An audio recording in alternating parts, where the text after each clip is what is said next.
Amis de Pipote TV, ben voilà, une nouvelle vidéo. Alors bon, en ce moment j'ai pas mal d'occupations, pas mal, et puis en plus, je fais, en ce moment, il y a du soleil, il y a du soleil, et puis là ces derniers jours, et puis apéro party, barbecue party, spa party, je sais pas si vous avez vu, j'ai pris des couleurs. Ah bah oui, nous en Normandie, dès qu'il y a un rayon de soleil, on sort. Ça c'est notre truc.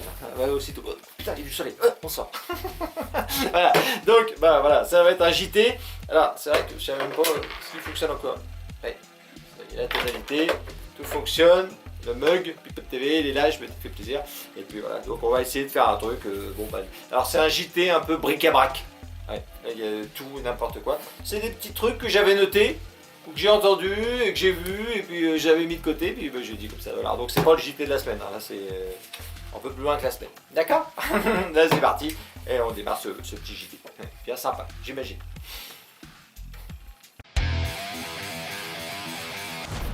Voilà, alors là je rajoute, c'est un petit insert que j'ai rajouté au montage parce que j'avais oublié, je voulais parler de lui au début. C'est Jacques Cotta, donc il m'a contacté il y a déjà un bon moment, au moins 2 mois, j'en sais rien. Bon, il s'est abonné à ma chaîne, bon il s'en fout de ma chaîne, il m'en doute bien, mais c'était pour que je parle, lui il a créé une chaîne. Donc Jacques Cotta, c'est un ancien journaliste de France Télévisions, il est très proche des Gilets jaunes, et lui quand il parle, là c'est pas Pipote TV, hein. Là c'est autre chose, là il y a de la culture, il y a de la connaissance. Donc je vous invite, je vous mets le lien dans la description. Il a une chaîne YouTube, ça a du mal à partir, hein, mais c'est dur, hein. Ouais, ça c'est sûr. Et donc il faut qu'on l'aide, et donc je l'aide. Donc allez vous abonner à sa page, ça me ferait plaisir. Voilà, ça me paraissait intéressant de vous le présenter. Je le représenterai une autre fois, mais là c'était vite fait comme ça, parce qu'il faut que je le fasse, fallait que je le fasse. D'accord, allez c'est parti la vidéo, alors là ça va être vraiment l'intro. Ouais, c'est un peu le bordel cette vidéo. Alors là on démarre. Je devais pas commencer par ça, puis j'ai dit vite fait, je vais en parler parce que je l'ai revu vite fait. Donc là c'était le 26 mai, hein, c'était sur BFM TV je crois, et c'était le titre de l'article. Alors vous allez voir, rien que le titre, il n'y a pas besoin de faire tellement de blagues. Vous allez voir, donc c'est en Belgique, hein, donc là c'était au moment des rouvertures, des terrasses, tout ça, et eux ils ont ouvert les discothèques, ouais, ils sont en avance sur nous, ouais. Donc en Belgique, hein, donc les boîtes de nuit autorisées à rouvrir, mais jusqu'à 22 h et en terrasse. Alors, le gouvernement belge il est aussi con que celui français, ne vous inquiétez pas de ce côté-là, c'est un coup c'est un coup c'est l'autre, ils essayent, ce sera celui qui sera le plus con, et donc là voilà, donc je vous cache pas, ils ont fait même parler un responsable de boîte de nuit un petit peu amer, pardon, et il n'avait pas de terrasse lui, donc voilà, donc si vous avez envie d'aller vous éclater, allez en Belgique, aux boîtes de nuit, alors jusqu'à 22 h, hop, après il faut rentrer. Voilà, donc on passe à la nuit suivante. Ça c'était vraiment un petit truc pour s'échauffer, et ça m'a fait bien marrer. Ah oui, ça c'est sûr. Et ils sont forts. Ah, ils sont forts. Alors là je reviens aussi, c'était le 19 mai, hein, il y avait eu la fameuse manifestation des policiers. Ils se plaignent qu'il y a trop de morts, trop de machins, trop de trucs. Alors c'est vrai qu'il y en a plein qui ont sorti les chiffres en fait par rapport à il y a 30 ans, il y a 3 fois moins de morts. Mais bon, il se plaît quand même. Évidemment, un mort c'est un mort, je ne veux pas non plus. Voilà. Et donc là, à cette manifestation des policiers, une très belle manifestation, hein, j'ai bien aimé. Il y a la présentatrice, hein, elle va parler, et elle a vu des gilets jaunes qui venaient manifester avec les policiers. Alors je sais pas s'ils venaient se faire crever les yeux parce qu'ils avaient peut-être envie de savoir un peu comment ça faisait, je sais pas, mais carrément ils voulaient rentrer, et donc la journaliste de BFM TV elle les a vus. Alors elle nous les a pas montrés, ça c'est un petit peu dommage je trouve dans son intervention, hein. Mais vous allez voir, et elle explique, je vous mets de l'extrait, les policiers, oui, parce que eux ils trouvent que les policiers nous protègent tous les samedis ils les protègent. Alors je sais pas ce que ça veut dire quoi le mot protéger, si c'est un coup de matraque, un coup de poing, un coup de LBD, je sais pas, je comprends pas trop, mais écoutez ça, c'est quand même, là, à la BFM, là ils ont fait du très fort, là au niveau de la fake news, fallait quand même oser, et ils ont osé, et ça c'est beau. On a même croisé des dames gilets jaunes qui viennent les soutenir. On leur a demandé mais comment ça vous venez soutenir les policiers? Elles ont dit bah oui, tous les samedis on les voit, on manifeste et ils nous protègent. Donc on est venu les soutenir. Maintenant on va parler de la très belle émission On touche pas mon poste, touche pas mon poste, avec Cyril Hanouna. C'est toujours, je regarde de temps en temps parce que c'est vrai qu'il y a du bon quand même à prendre. Et donc là ils avaient invité, alors c'est très rare mais pour une fois il est invité, Alexandra Orion Codé, un code, je ne sais plus comment ça s'appelle, la généticienne, hein, qui est un peu anti-vax, hein, anti-vax Covid, évidemment, comme nous, hein, ça c'est sûr. Et donc là, évidemment, alors là, elle était attaquée de toutes parts. Oh, je sais pas si vous avez vu la vidéo, mais et ça fusait. Bon, elle était bien sur ses appuis, ça allait, elle avait du répondant. Et il y a un moment, il y avait Nicolas Pernikov, hein, il travaillait chez France 2 pendant une vingtaine d'années. Donc lui c'est un con, et là il vient directement déblater des fake news, d'accord. Oui, voilà, pris par la patrouille, hein, de toute façon, et donc bah ouais, il expliquait de la merde, et d'un seul coup il lui sort qu'en fait cette dame là, en fait elle a été virée de l'INSERM, d'accord. Et puis elle, alors je vous ferai pas voir juste le petit extrait, elle après évidemment elle a expliqué que non, elle prenait sa retraite, donc elle s'est pas fait virer, elle prenait le droit. Alors lui, peut-être pour lui, quand on prend sa retraite on est viré, je sais pas. Donc après, alors je ne vous ferai pas voir non plus, mais après, c'est vrai qu'il tirait un peu la gueule, pris comme un gamin, la main dans le pot de confiture, et puis bon, mais après ça ne dérange pas de faire de la merde. Hein. Donc vous allez voir l'extrait quand même, le petit coup extrait, c'est quand même assez bon. Vas-y Coco, vas-y Nico. C'est la première chose. Donc ça, c'est quelque chose de grave. Madame a affirmé. Vous l'avez présentée comme une grande chercheuse. Il faut quand même savoir qu'elle s'est fait complètement virer de l'INSERM, mais que les gens se sont totalement... C'est faux. Désolé. C'est faux. Alors là, c'est Laurent Neumann. Hein, j'écoute des fois ça à la radio. Alors j'écoute pas longtemps parce que ça m'énerve complètement. Il y a Neumann, le Chypre, c'est sur RMC. Il faut des petits débats. Ils sont jamais d'accord entre eux. Enfin, ils sont d'accord souvent, mais ils font signe de pas être d'accord. Et donc là, lui, il vient aussi faire une fake news. Alors c'est pas vraiment une fake news, c'est un mensonge. Et beaucoup de journalistes le font exprès. En fait. Et donc là, il avait un auditeur qui lui disait ouais non le Covid machin. Ouais non. En plus il y a quand même la grippe. Hein, il y a aussi des morts tout ça. Et là lui, il vient sortir. Alors ce que tout le monde sort. Hein, parce qu'effectivement, normalement, les morts, hein, par exemple du Covid, il faudrait les prendre du 1er janvier 2020 au 31 décembre. Hein. Donc là, il y a un chiffre qui est environ, mettons, de 80 000 ou 90 000. Hein. Et après, on devrait repartir janvier 2021, enfin maintenant, et puis compter. Hein, il y en a 10 000, 20 000, je ne sais pas.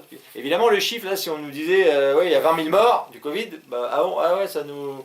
Et donc, pour nous impressionner, eux, ils prennent toujours le chiffre du début. Alors si ça va durer 5 ans, je ne sais pas, mais le chiffre, hein, c'est comme si les morts du tabac, on disait, ah bah là, ouais, il y a quand même 10 millions de morts, là, non, il n'y a rien, 60 000, il n'y en a pas plus. Quoi.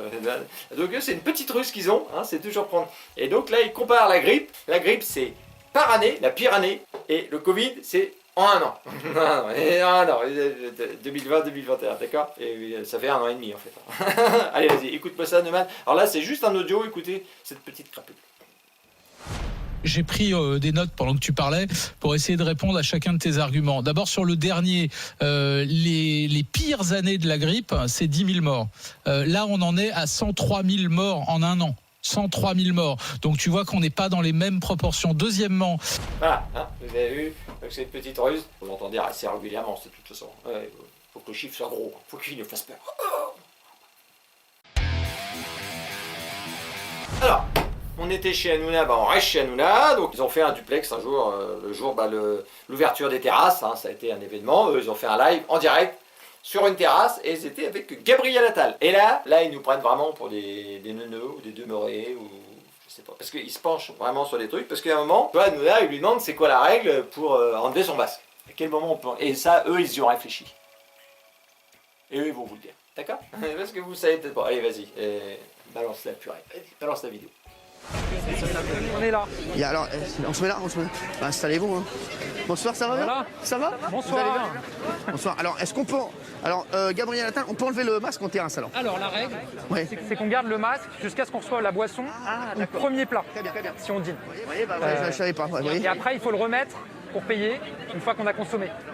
Donc voilà, donc vous pouvez être assis hein, pendant une demi-heure à attendre que le gars il arrive parce qu'il est débordé. Là, il faut garder son masque. Ah oui, c'est primordial, sans quoi vous mettez en danger de mort tout le monde, vous mettez en danger de mort. Vous commandez, vous gardez encore le masque, mais dès que le verre il arrive, vous pouvez enlever le masque. Alors par contre, vous avez vu, il faut le remettre aussi, vous explique bien, mais tous les... Non mais ils sont complètement allumés. Je pense que les mecs, ils doivent se masturber sur leur connerie, et puis le soir, et puis dire, tiens, demain on va leur sortir ça. Là, ils nous ont... non mais, comme des chiens, quoi. Là, ils doivent se faire plaisir. Et donc, il nous l'a dit, au moment de payer, attention, il ne faut pas aller payer sans le masque. Quand le gars il arrive, tu remets le masque, et je pense que même à ce moment-là, quand tu remets le masque, tu peux même te barrer sans payer, parce que du coup, et puis t'as un masque. Je pense que c'est une astuce pour eux. Mais enfin, franchement, j'en ai rien de cul de toutes ces... Ah oui, là, c'est de la merde. Là, on est dans la merde. Allez, on passe à autre chose, mais alors, c'est pas mieux. Oh là là, c'est encore pire. Alors, toujours justement avec Le Man, Le Chypre, hein, donc là j'écoutais la radio, donc là c'est pareil, j'ai que l'audio, alors c'est Emmanuel Le Chypre, la grosse story, donc lui, il parle de ceux qui ne veulent pas se faire vacciner, d'accord, et lui il considère que tous ceux qui ne veulent pas se faire vacciner, il faut qu'ils deviennent des parias. Là, le mot il fout les miquettes, et carrément il faut qu'on soit méprisé, ah oui pour lui c'est ça, écoutez. Ah mais moi je dis qu'il faut rendre la vaccination obligatoire ou alors tu en fais des parias sociaux ou alors tu l'autre version. Carrément. Mais oui, l'autre soit les parias sociaux, c'est-à-dire tu n'as plus le droit de rien faire. C'est-à-dire tu fais pas à la piscine, tu vas pas aux vacances. Tu fais un pass sanitaire et puis si t'as pas le pass sanitaire, effectivement, tu vas pas à la piscine, tu rentres pas dans un hôtel, tu rentres pas etc., au camping, etc. Alors moi, cette grosse story, parce que c'est une grosse story, moi j'estime que par exemple, moi aussi j'ai le droit, chacun a le droit d'estimer son truc, c'est une grosse story comme ça, elle devrait être interdit de prendre l'avion, ou même prendre le bus, ou même prendre, parce que moi ça me ferait chier d'avoir une trouille comme ça à côté de moi, dans un avion, pendant 12 heures de trajet. Et donc moi je voudrais aussi qu'il soit interdit, d'accord? Et c'est lui d'ailleurs, le Chypre, qui avait s'était moqué des gens qui mouraient en Chine du Covid-19, hein, en disant qu'il avait expliqué, il avait dit, ah bah là ils enterrent leurs Pokémon. Je vous savez, ça avait fait du foin, il s'était fait un petit peu mis de côté. Ouais, en plus, alors, ce con-là, les Pokémon, ils ne savaient pas que c'était japonais, mais ouais, moi, il me sort par les trous de nez. Je vous cache pas que Pokémon, mais on leur donne la parole, et tous les jours. Alors. Donc, bon allez, on part, on va changer de sujet. Ça sera pas mieux. Oh. Alors là, c'est plus un petit peu plus rigolo. Alors c'est toujours chez Hanouna. J'ai beaucoup d'extraits d'Hanouna. Je vais trop le regarder, je crois. Ouais, je sais que je vais récupérer de la matière. Parce qu'après, je ne peux pas tout écouter. Alors là, c'est plus un petit côté comique. Il avait inventé Juan Branco, hein, l'avocat des Gilets jaunes. Alors évidemment, en ce moment, il passe un sale moment. Hein. C'est sûr qu'il avait été trop loin dans la défense des Gilets jaunes. Non, c'est ça, il fallait qu'il y arrive un truc. Donc ça y est, donc là, apparemment, accusé de viol, ou je sais pas trop, je ne veux pas rentrer dans l'affaire, moi je ne connais pas. Et donc, évidemment, il est venu dans l'émission pour venir s'expliquer. Évidemment, voilà, là, toutes les saloperies, ils ont attaqué, ils ont revu leur cible, et puis là, ils se sont déchaînés. Tout simplement, c'est mathématique. Et à un moment, c'est vrai qu'il craquait un peu, il était un peu sur les nerfs, et ce con-là, qu'est-ce qu'il leur sort? Parce qu'il parlait de drogue, parce que soi-disant, il aurait drogué la fille, tout ça. Ça rien, donc ça parlait de drogue, machin, et lui, là, il a craqué un peu, et il leur a dit, oui, de toute façon, peut-être qu'ici, on prend des rails de coke sans difficulté. Il a accusé tout le monde de prendre de la drogue sur le plateau, alors évidemment, là c'est parti en live complètement, et ce qu'il faut regarder dans le tour extrait, c'est le cow-boy, ah oui, je l'avais vu déjà un peu comme ça, mais là il m'a fait un peu rire, là, Hanouna, carrément en mode prêt à se bagarrer, ah oui, non là il avait été trop loin, alors évidemment en face de lui, Hanouna, il avait Juan Branco, hein, je sais pas comment on dit, donc le mec il est comme ça. Il n'avait pas, j'ai regardé Jérôme Le Banner, je sais pas si vous avez vu, taper Jérôme Le Banner, je vais vous le mettre en photo, vous allez voir, là il n'avait pas lui en face, hein, parce qu'il n'aurait peut-être pas parlé comme ça, il n'aurait pas parlé comme ça d'ailleurs, hein. C'est plus facile de voir Ron Banco, mais regardez la manière que, lui on lui dit qu'il prend de la drogue, ah bah là ça l'a mis hors de lui, et là après, il était assis, vas-y, Je voulais vous demander quand vous... Peut-être parce qu'ici on prend des rails de coke sans difficulté. Moi j'en ai jamais touché. Moi je touche jamais aux drogues dures. Ça c'est pas bien. Ça c'est pas bien. Ça c'est pas bien. Non mais attendez, il y a un moment il faut arrêter. Vous êtes en train de jouer avec mon intimité, vous comprenez pas quoi. De qui vous parlez? Vous allez encore du milieu de la télévision. Du milieu de la télévision. Non mais tu parles de moi. Mais pourquoi vous semblez visé? Pourquoi tu parles comme ça de rails de coke? Mais pourquoi vous sentez visé? Jamais personne n'a pris de la coke. Ah bon? Personne ne prend des drogues dures dans le monde de la télévision, dans le milieu? Mais bien sûr que non. Parce que la dernière fois, je vais juste dire pourquoi est-ce que je parle de ça. Non mais là, pourquoi est-ce qu'il prend des rails de coke? Voilà, donc maintenant on va finir avec le professeur Eric Combe. Et là il nous a délivré deux informations importantes, vous allez voir. Donc là, AstraZeneca, d'abord, on va commencer par AstraZeneca. On a découvert qu'il y avait des problèmes. Donc non, ça y est, on arrête, d'accord? Donc en gros, vous avez servi de cobaye. de souris, le rat de laboratoire, et puis là, non, ça, on arrête. D'accord? C'est une information quand même qui me plaît bien. Vas-y mon Eric. On a quand même beaucoup de recul sur les vaccins. On sait que certains vaccins, comme le vaccin AstraZeneca, on a découvert qu'il y avait des problèmes. D'ailleurs, c'est un vaccin qui n'est plus très populaire et qu'on n'utilise plus beaucoup. On a pris en compte ça. Au moins c'est clair, pour ceux qui ne le savaient pas, pour tous les moutons qui ont été, au moins ils savent comme ça maintenant. Et là, maintenant, il va vous parler de la fuite de laboratoire. Alors c'est vrai qu'au début, il nous avait sorti le coup du pangolin, même chauve-souris.